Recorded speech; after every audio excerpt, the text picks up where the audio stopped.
बिस्मिल्लाहिर्रहमानिर्रहीम।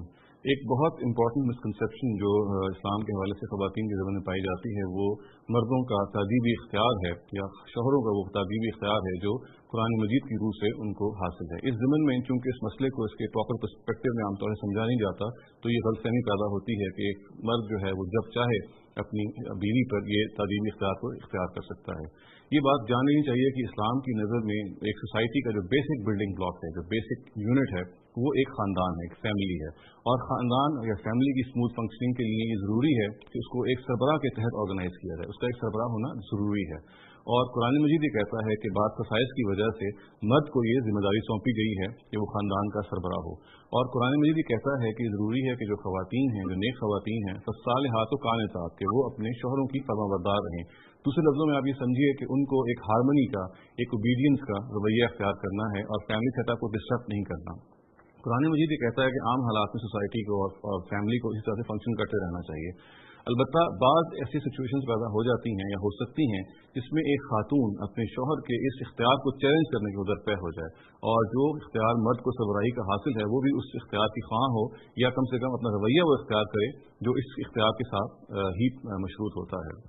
कुरान मजीद ये कहता है कि अगर ये नौबत आए, यानी ये बात समझ लेनी चाहिए कि नौबत असल में ये आए कि एक खातून, एक बीवी जो है अपने मर्द के इस इख्तियार को, अपने शौहर के जो इख्तियार की सरबराही का इख्तियार है उसको चैलेंज करने के दरपे हो जाए तो फिर एक प्रोसीजर है जो कुरान बताता है। इससे कम वो प्रोसीजर ज़ाहिर है कि अडॉप्ट नहीं किया जाएगा। अगर मिसाल के तौर पे एक खातून ने किसी और तरह की नाफरमानी कर दी है या खाविंद की किसी खास मामले में बात नहीं मानी है तो ये प्रोसीजर वारंट नहीं करता कि फिर उस मौके पर इख्तियार किया जाएगा। उस मौके पर ज़ाहिर है कि फिर और तरीके से या गुफ्तगू से मामले को सेटल किया जाएगा।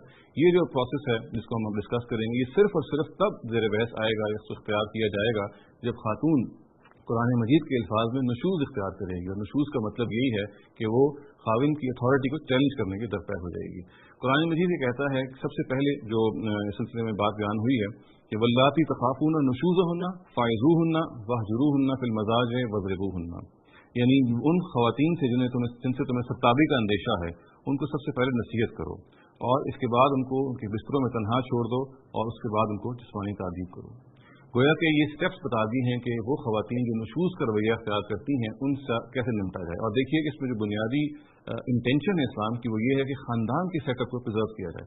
इस्लाम ये नहीं चाहता कि ख़ानदान किसी भी तौर से टूटे और उसकी पूरी कोशिश की जाए कि अगर ये डिस्ट्रप्शन का अंदेशा हो तो किसी तरीके से इसको ख़त्म किया जाए। सबसे पहले जो बात यहाँ बयान की गई है वो ये है कि इज़ू होना, यानी अपनी बीवियों को, इस तरह खावंदों को चाहिए कि वो नसीहत करें और उनको समझाएं और बुझाएं। और ज़ाहिर है कि समझाने बुझाने का मतलब ये नहीं है कि 10 मिनट या 5 मिनट की नसीहत की जाए, बल्कि इस पर कंसिडरेबल टाइम गुजरना चाहिए।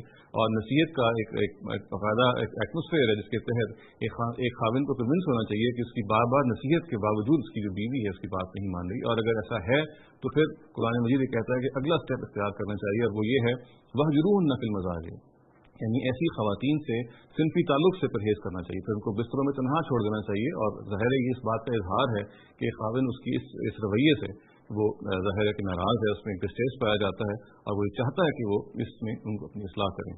अगेन इस मामले में ज़रूरी है कि इस मरहले में भी कुछ टाइम गुजरे और मर्द जो है ये प्रोसेस जब इख्तियार करे तो इसको एक बाकायदा टाइम दे। ये एक या 2 दिन की बात नहीं है बल्कि एक ऐसा प्रोसेस है जिसमें कुछ टाइम गुजरना चाहिए। और फिर कुरान मजीद ये कहता है कि अगर इन दोनों स्टेप्स के बाद भी एक खातून अपने इस रवैये पर बरकरार रहती है, यानी नशूज़ के इस रवैये से को छोड़ती नहीं है और एक लिहाज से खाविन की अथॉरिटी को चैलेंज करती है, उसके खिलाफ होकर खड़ी हो जाती है, तो फिर कुरान मजीद कहता है कि अगर सोसाइटी ये चाहती है और ज़ाहिर मर्द भी ये चाहता है कि ख़ानदान के सेटअप को प्रिजर्व किया जाए तो फिर मर्द को इख्तियार है कि वो एक ताज़ीबी सज़ा दे और अपनी बीवी को जिस्मानी सज़ा दे सकता है। इस ज़िम्मन में अलबत्ता ये बात वाज़ेह रहनी चाहिए कि सज़ा की नौयत क्या है। सज़ा ये ऐसी ही है जैसे मिसाल के तौर पे एक बाप अपने बेटे की करेक्शन के लिए सज़ा देता है या एक उस्ताद अपने जो उसके शागिर्द हैं उनकी करेक्शन के लिए उनको सज़ा देता है।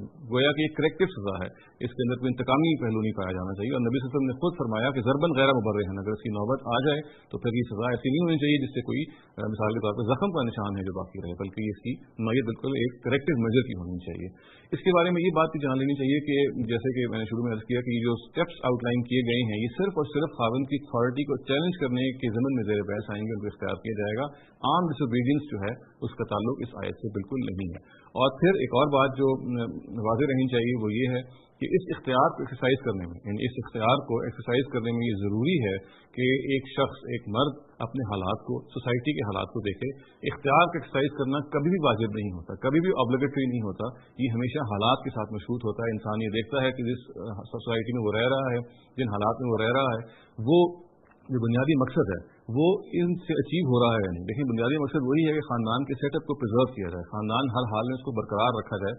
اور اگر یہ خاوند محسوس کرتا ہے کہ ان میں سے کسی اختیار کو ایکسرسائز کرنے کے نتیجے میں، بالخصوص جو تیسرا اختیار ہے یعنی تعدیبی سزا کا، اس کے نتیجے میں فیملی سیٹ اپ ڈسٹرب ہو سکتا ہے. جس مقصد کے لیے اس خاندان کو پرزرو کرنے کے لیے احکامات دیے جا رہے ہیں، اگر یہ آپشن ایکسرسائز کی گئی تو وہ خاندان جلدی ٹوٹ جائے گا. تو ظاہر ہے اس کے پاس آپشن ہے کہ اس کو ایکسرسائز نہ کرے. چنانچہ یہ بات بالکل واضح رہنی چاہیے کیونکہ قرآن مجید میں تعذیبی سزا کا جو اختیار مرد کو دیا گیا ہے وہ ان حالات سے مشروط ہے اور ان سٹیجز سے بھی مشروط ہے. اقول قولی ھذا واستغفر اللہ لی ولکم ولسائر المسلمین والمسلمات.